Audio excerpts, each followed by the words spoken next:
ध्यान से देखिए, आज की इस वीडियो में हम ब्रैकेट की गुणा करना सीखेंगे। ब्रैकेट की गुणा किस तरह से की जाती है, ठीक है। पहला सवाल है हमारे पास x+8 और x+3। तो अब ये दो ब्रैकेट में संख्या है, इनकी गुणा किस तरह से की जाती है। क्योंकि एक ब्रैकेट ही हो गया, एक ब्रैकेट ही हो गया। अब ये दोनों ब्रैकेट के बीच में कोई साइन नहीं है, कोई साइन नहीं है मतलब क्या होनी है, गुणा। क्योंकि जहाँ कोई साइन नहीं होता दो संख्याओं के बीच में, वहां क्या होती है, गुणा। तो यहाँ हम इनकी गुणा करेंगे। ध्यान पूर्वक समझो कैसे करेंगे। पहली संख्या की गुणा ब्रैकेट की दोनों संख्याओं से, यानी इसकी गुणा इससे, फिर इसकी इससे, फिर दूसरी संख्या की इससे, फिर इसकी इससे। ठीक, ध्यान से देखो। x की गुणा x से तो x²। क्यों? क्योंकि यहाँ x की पावर कुछ नहीं तो 1, इधर भी x की पावर कुछ नहीं तो 1। और जब गुणा करते हैं तो गुणा में घात क्या होती है, पावर ऐड हो जाती है, यानी 1 और 1 2, x²। फिर x की गुणा 3 से तो 3x। इसी तरह 8 की गुणा x से 8x। 8 की गुणा 3 से 8 तिया 24। अब इसके बाद संख्याओं को जोड़ देंगे, अगर कुछ जुड़ने वाला होगा तो। जैसे ये x² है तो x² की टर्म में ही जुड़ेगा। ठीक, अगर x² की टर्म नहीं होगी तो उसको वैसे ही लिख दिया जाएगा। फिर x की एक टर्म ये यहाँ 8 की गुणा x हुई 8x, और एक x की टर्म ये दोनों x की टर्म तो 3 और 8 जुड़कर 11x प्लस फिर 24। अब संख्या यहाँ अकेली और कोई संख्या है नहीं, तो ये हो गया इसका आंसर। चलिए दूसरा सवाल देखते हैं। दूसरा सवाल है हमारे पास y+5 और y-3। तो इसी तरह जैसे ऊपर किया, पहले इसकी गुणा इन दोनों संख्याओं से, फिर दूसरी संख्या की गुणा इन दोनों संख्याओं से। y की गुणा y से कितना आना है, y²।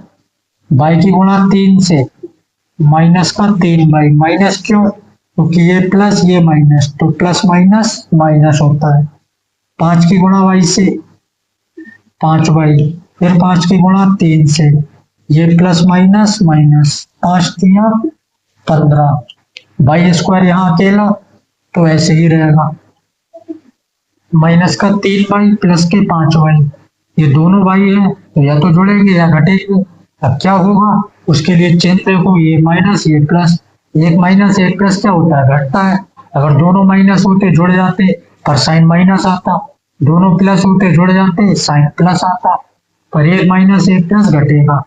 5 में 3 गया 2y। अब ये प्लस का 2y बचा या माइनस का 2y बचा, ये भी एक कहानी। तो किस में से घटाया, 5 में से। तो 5 के आगे जो साइन होगा वो, यानी जिसमें से घटाते हैं उसके आगे जो साइन होगा वहां लग जाएगा। इधर बच्चा माइनस का 15, क्योंकि संख्या दूसरी कहीं पे है। तो यही हो गया इसका आंसर। तो चलिए बढ़ते हैं तीसरे सवाल की तरफ। तीसरा सवाल है हमारे पास a-r और a+2। ठीक, जैसे भी किया वैसे इसको करेंगे। a की गुणा a से कितना होना है, a²। फिर a की गुणा 2 से तो 2a। फिर -8 की गुणा a से तो माइनस प्लस माइनस हो जाएगा। ये 8 की गुणा a से 8a। फिर 8 की गुणा 2 से माइनस प्लस माइनस, 8 दूनी 16। स्क्वायर की टर्म अकेली दिख रही है तो उसको एक ही बार लिखोगे। ए ये है और ये है, ये प्लस का ये माइनस का, घट जाएगा। 8 में 2 गया 6। 8 में से घटाया तो 8 के आगे माइनस, तो ये माइनस का बचेगा। फिर माइनस का 16। ठीक, क्योंकि संख्या के लिए संख्या दूसरी है नहीं, अगर संख्या होती तो उसमें घटाते, नहीं है तो नहीं घटाएंगे। चलिए देखते हैं चौथा सवाल।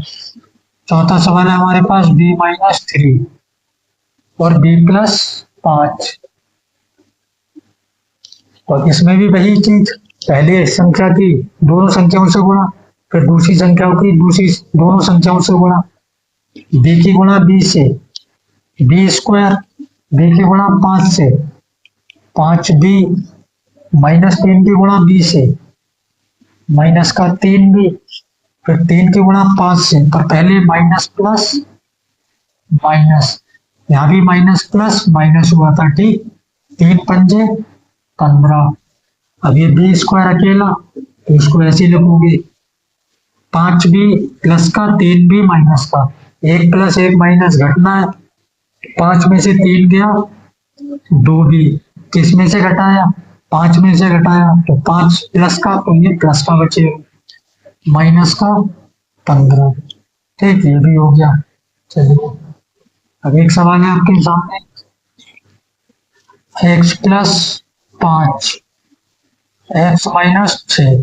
ये सवाल आप खुद से करोगे और इसका आंसर जो है मुझे आप कमेंट करोगे। देखते हैं कौन सबसे पहले कमेंट करता है, ठीक है, वो कर लीजिए उसको।